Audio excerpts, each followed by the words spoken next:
always a twist in this league. 16 to win off 15. You can sense a wicket's going to come for the young man now and give us another agonising moment. What a chase it's been, whatever happens from here. Incredible from Nepal. Dug in, good bouncer. Really good bouncer, nothing wrong with that. A crucial dot ball, the first dot ball in what feels like an eternity. I can't actually remember the last one, but this is what Mackenzie Jones has, that dot ball. Can he get out of the over with another? 16 to win off 13. Jones delivers, Cammy hits it up, Charlie Tier goes back and juggles and holds on. Somehow a kick of the ball afterwards and Cammy's odyssey is going to end. And it does go to Jones. There is always a twist and turn between these two sides. Scotland fight back. The debutante is 3. Are we going all the way again? Oh, I can't take it, Lenny. He does get that extra bounce again and it draws the top edge. Well taken in the end after the initial juggle. Boy, oh boy, how fast is Charlie Tier's heart racing right now? Oh, Sompal Kami, it's been a wonderful innings from him. Can't see at home. What have we got coming next? I can't tell you because my heart race is racing like it's never raced before. 2 overs remaining. Oh boy. But what an over for Mackenzie Jones, playing in his first international match for Scotland. Look at the questions that are being asked and really particularly this 49th over. They're worried, aren't they, Mel, about that leg side. They're worried about how do they find a way to cope with that leg side and the breeze, because KC, he knows that Sandeep Lamachani can bat, there's no doubt about that, but he won't get much assistance from Lalit Rajbanshi. So I think he's going to maybe look for 1, if not 2 big hits in this penultimate over that will likely be bowled not by Charlie Castle, but a change in bowling. Brandon McMullen. How is McMullen now the one who's chosen the bowl of the death?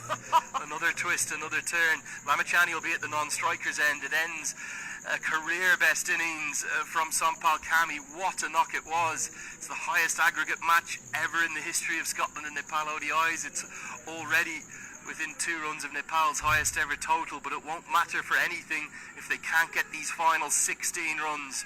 16 to win off the final 2 overs, and so much rests on the shoulders, as so often, of the broad-shouldered Karen KC.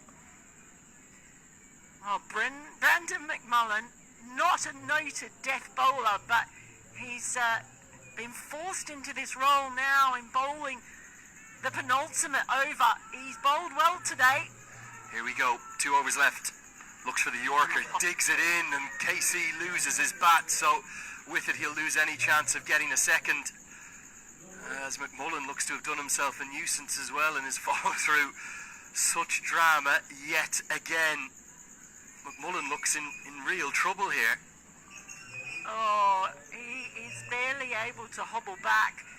I hope he hasn't done anything serious. It was a terrific delivery.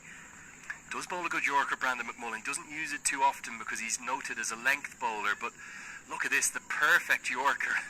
KC, his follow through, lost his bat, he lost his footing, he ended up falling over. It's all happening again. Will McMullen be able to complete this over, or will they have to turn back to Charlie Castle? It looks certain that the 20-year-old on debut, it looks like he's going to bowl the 50th and final, if we get there, of course. 15 to win off 11.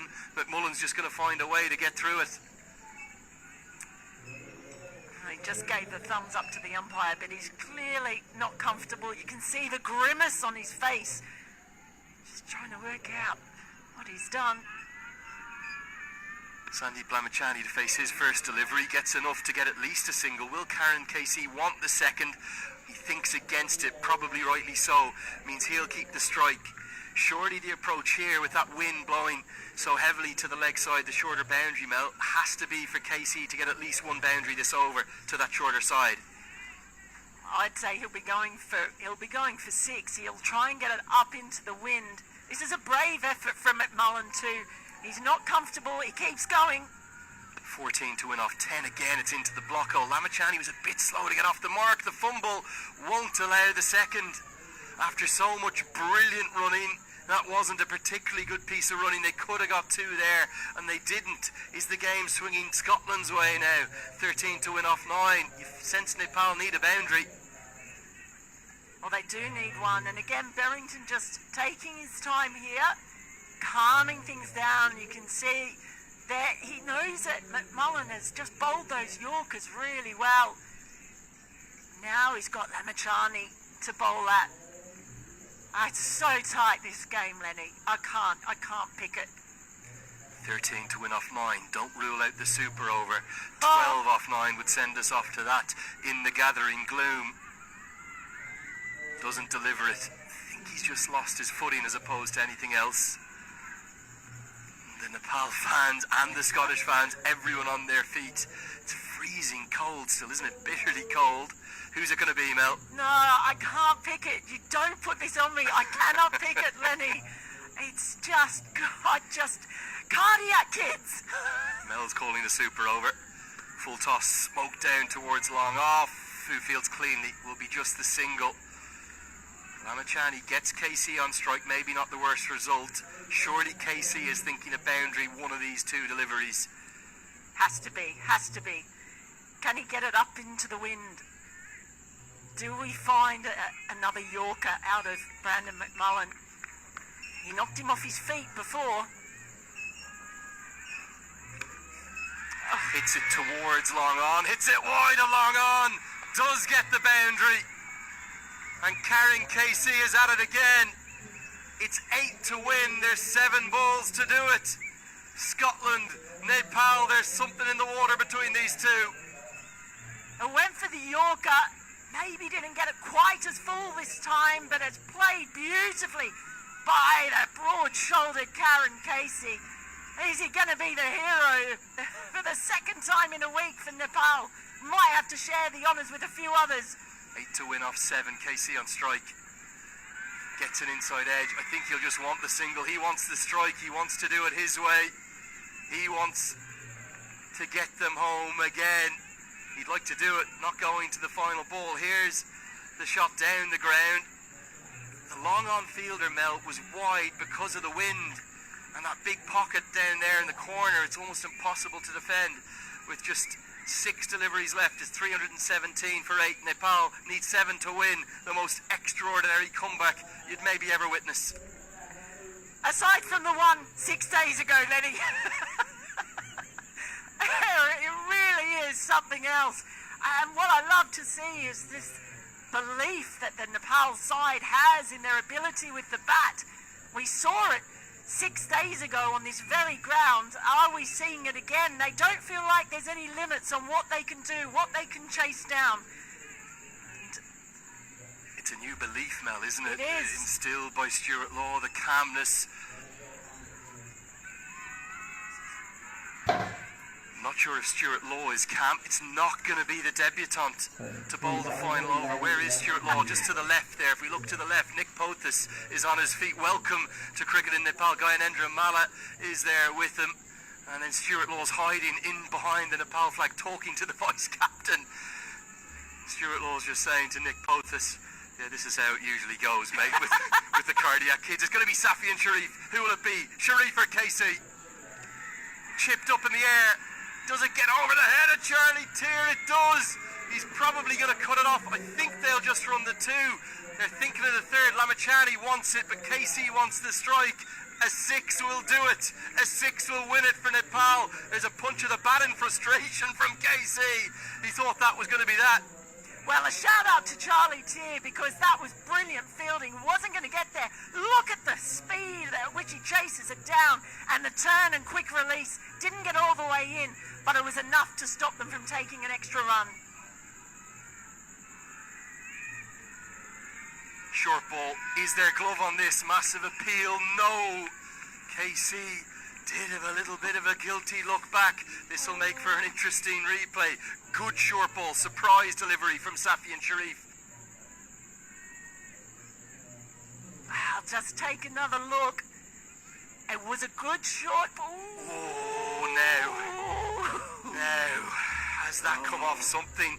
There was a guilty look, wasn't there, from Karen KC? Not much of an appeal from Matthew Cross, a big appeal from Sharif. We're going all the way again. It's 5 to win, 4 balls to do it. KC on strike. Goes miles up.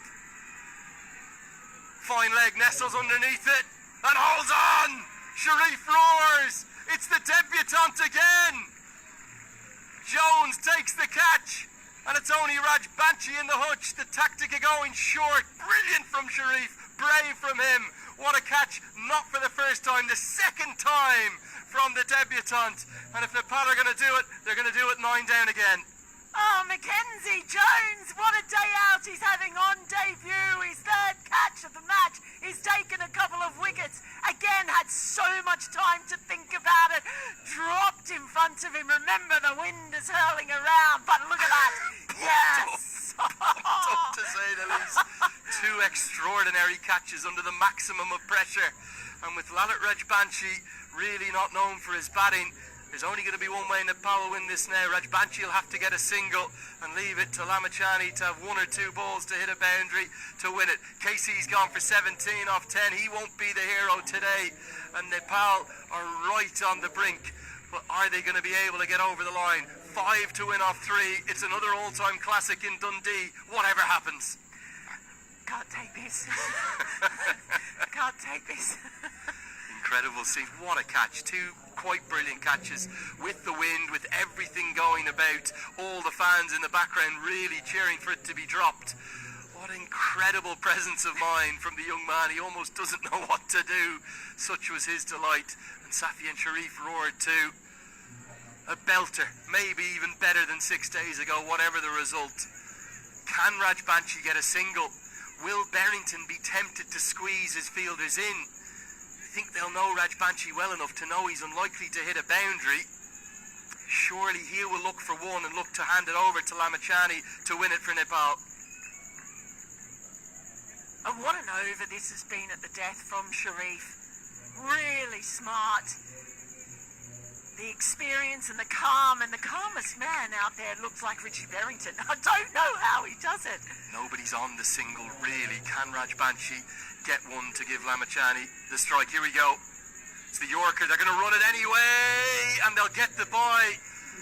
I think Matthew Cross got caught in 2 minds, whether to throw at the stumps or whether to get it back to Sharif. A great call from Sandeep Lamachani. Brilliant presence of mind from him. And he's got the chance to be the winning hero now. Well, he had the glove on. He was in 2 minds. Lamachani had set off so quickly. Oh, boy. Very good game awareness. Very, very impressive. It's going to come down to the barest of margins yet again. Whatever happens here. 323 for 6 Scotland made in the first innings, thanks to that late assault, making 120 off the final 10 overs. It's 4 to win. They've got 2 balls to do it. They could do it with 2 twos. I don't think they'll run a single. Don't think they'll leave it up to Rajbanshi. It's going to be on Lamachani's shoulders either way. Where does Sharif go? Does he bang it into the surface or does he go full? Oh, well, that's the discussion they're having right now. Richie Berrington and Safi and Sharif. There's an agonising calm just across the ground now. It's not calm, it's anxiety, Lenny. What are you talking about? The crowd have been calm because of the nerves and the anxiety. Still no one on the single. Those in the deep, though, are 5-10 yards off the rope at long on. And deep mid-wicket, Lamachani, 4 to win, 2 balls to do it. Bowled into the slot. Can they hustle to get the second? They're going to think about it. I don't think it's going to be possible. And remarkably, with Sharif nailing the Yorker, it's going to be up to number 11, Lalit Rajbanshi, to try and scramble 2 to get us to the super over. Or can he find an outside edge and find a boundary to win it? Brilliant from Sharif, and it was the fielding, his own fielding off that delivery that prevented the extra run as well. Has the brilliantly executed Yorker. Again, the discussions are on, the wheels are turning in the brains as they try and work out where they put their fielders to try try and eliminate the extra run. I think the umpire there, Gazzy, was just confirming that we will be off to the super over with a 2. Oh. I think that's what he's confirming to the Scottish team. So one doesn't matter. If it's a single of any kind, it will be Scotland that win it and pull it out of the fire in the most dramatic of circumstances. 2 were off to the super over. 3 or more, surely they're not going to run a 3, but any boundary will win it for Nepal. Lalit Rajbanshi is not known for his batting. He's a fine left-arm spinner. He's probably never really been in a position like this before in his 26-year-old life. His highest score in his career is just 11 across 62 internationals. But if he hits a boundary here, he'll be known as the best batter ever to come out of Nepal. It's going to be 2 for the super over. 4 or 6 will win it. The ball feels like it's going to take an eternity to bowl. Very wisely, the man at deep third is going back, but that means somebody else has to come up, and that is going to be mid-on. I think he's probably going to look to go full. Can Rajbanshi manufacture a boundary? Whatever they've got to do, they've got to keep running Nepal. If they can run 2, we'll have the super over. Well, the Yorker has worked well for him so far. What an amount of pressure to come onto one of Scotland's most experienced heads in this side. Safian Sharif comes down to him. Here we go. It all comes down to this. 2 for the super over. 3 or more to win.